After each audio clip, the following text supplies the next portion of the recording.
Modern games stopped asking, "Is this fun?" and started asking, "Will you log in tomorrow?" Congratulations, soldier, your hobby has a shift manager. Somewhere, engagement became alter and metric. Executives stopped needing great missions when they could sell routine and call it a world. Players used to boot a game for escape, but now the screen checks attendance. Today, the real product is not combat, story, exploration, or victory. Routine became the product, attendance became the win condition. Soon, one upcoming title could either kill this trend or become its final, bloated boss. This is not just vibe. Hartzman told GDC live games must take players from another live game. Hartzman also said people have an infinite number of choices. For free time, which means good luck, buddy. Publishers looked at crowded lives and thought, excellent, let us become another obligation. Marketing says adventure, community, seasons, rewards, and chores. Reality says log in by Tuesday, or that armor you grinded for becomes a digital paperweight. Reddit and etc. call battle passes and daily quests chores, burnout, FOMO, pressure. Public mood is not law, but when everyone screams fire, check stoves. Nothing says entertainment like buying a checklist. Battle passes work when they quietly reward what you enjoy.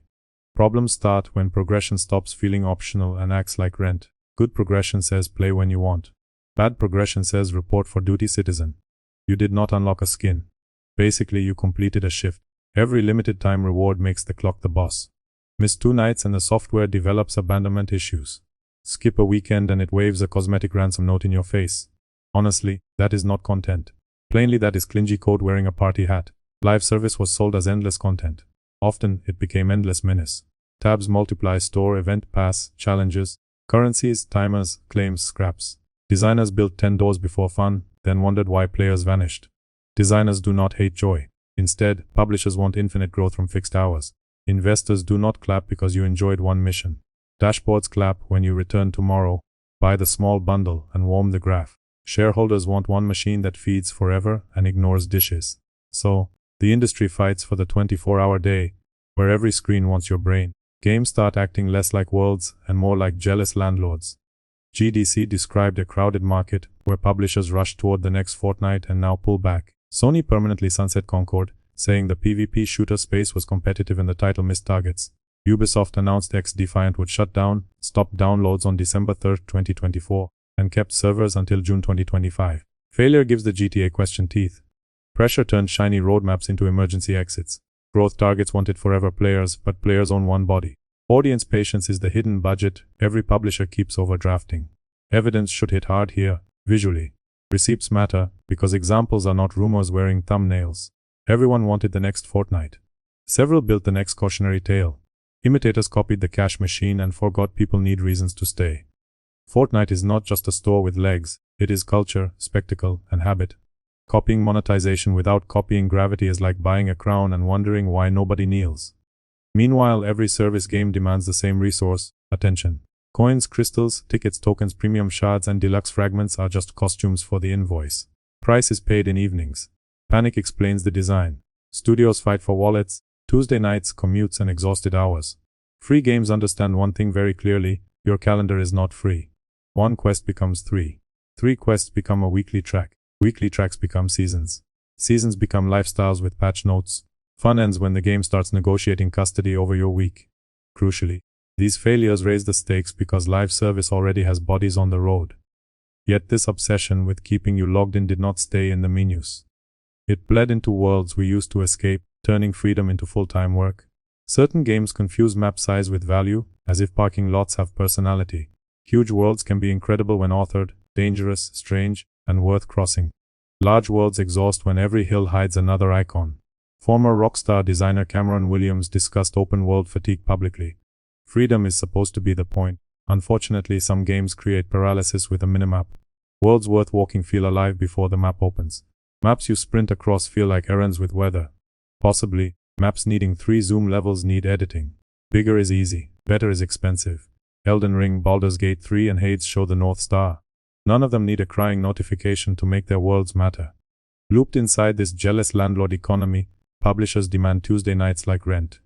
But one giant is looming on the horizon, and it need not beg. Into this landscape, GTA VI is not just a sequel, it is a referendum on whether a great world beats a daily streak. Rockstar can break the fever, because its audience arrives before the spreadsheet starts begging. If Rockstar ships one polished box and players vanish for months, Half the industry will look nervous. As listed, Grand Theft Auto VI comes November 2026 to PS5 and Xbox Series S. Timing matters a lot. Officially, the page frames Vice City, Leonida, Jason, Lucia, and a criminal conspiracy. Those regions include Leonida, Keys, Grass Rivers, Port Gelon, Ambrosia, and Mount Calaga. Overlay the official page, wish lists, logos and date, not rumor boards. Internet hears Vice City and says, take my weekend. Some studios need a battle pass to keep players interested. Famously, Rockstar shows a swamp and people analyze puddles. Single trailers give people a city, couple, tone and mood. Other games give players a roadmap image with 6 locks. Value becomes the fight here. Potentially, players will accept $80 for a real world that feels finished. Alternatively, they will reject $70 plus seasons, tokens, passes, upgrades, and a storefront stalking them like a mall cop. Nobody knows GTA 6 final price today, so do not pretend the cash register already spoke. Argument is not just price. Question is whether players feel they bought a world or rented a habit. Contrast hurts because premium hype feels different when the pitch is a place, not a schedule. However, honesty matters here. No official information proves GTA 6 will waste your time. Currently, no official page confirms a battle pass. Likewise, no official page confirms PC timing. Additionally, no official page confirms map size, price, online design, or monetization. Calling it the biggest example of time wasting would be lazy. Beat. Speculation is the only live service gamers enjoy without login bonuses. Cut back before energy dies. Labeling GTA 6 the biggest test case is fair. Because if Rockstar respects player time, the argument gets loud. Whereas if Rockstar turns the crown jewel into chores, sickness reached the throne. Average players are not 12 with infinite summer break. ESA says the average player is 36, and 60% of US adults play weekly. Age changes the math. Developers do not compete only with other games. Also, they compete with work, family, sleep, bills, laundry, dishes, and tomorrow. When a grown adult gets annoyed at grind, that is not laziness. Your brain was not built for 4 games tapping glass nightly. 2 free hours cannot support 4 games demanding daily loyalty. Any system working only for the jobless or obsessed is not balanced. Desperation wears a balance patch. Respecting time should not be charity. Rather, it should be basic design discipline. Permit players to miss a week without punishment. Allow rewards to survive outside artificial panic. Keep great missions playable after season's end. Make progression a path, not a leash. Build a world that earns attention instead of trapping it. Real next-generation design is not more icons. True progress is fewer excuses. GTA 6 has enough weight to challenge the worst habits or absorb them. Therefore, the launch matters beyond one franchise. A polished world would remind people games can command attention without acting needy. Conversely, a bloated checklist confirms big-name C players as schedules. Neither outcome is guaranteed. Only the test is visible. Finally, publishers keep asking for just one more thing. Extra login, fresh match, mandatory daily, limited reward, seasonal promise before fun allegedly arrives. Eventually, the player stops feeling invited and starts feeling managed. Cynicism grows between entertainment promised and obedience requested. People are not angry because games offer content. They are angry because games package pressure as generosity. Do not give me 10,000 activities. Give me 10 I remember. Budgets worsen this because projects need predictable returns.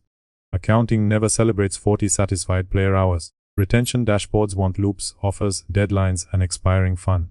Community managers inherit wreckage and request respect while stores sell urgency. Creators can make the same mistake by padding breakdowns with fog. Stylized narration can sound serious while dodging facts and evidence. Actual analysis should do the opposite. Name the claim. Separate proof from suspicion. Show the official statement. Admit where speculation begins. Otherwise, the video becomes the problem. Atmosphere, no respect. Viewers deserve a clear summary, not a weather report about vibes. Thus, the grounded argument is simple. Saturation is real in live service. High-profile failures happened. Player fatigue is a common complaint. Developer fatigue around open worlds is public. The sequel is not guilty of unannounced systems. Still, its release tests whether markets reward world over calendar. Maybe the answer will embarrass half the business. Perhaps the answer will prove the business learned nothing. Either way, players should demand less fog, fewer chores, better evidence. Remember, respect does not mean shorter by default. Sometimes respect means depth and systems that stop faking generosity. Great games last hundreds of hours because players choose freely, not because timers tap glass.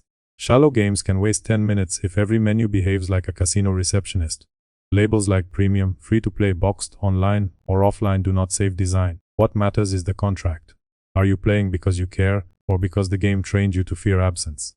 Answer that, and industry looks less mysterious.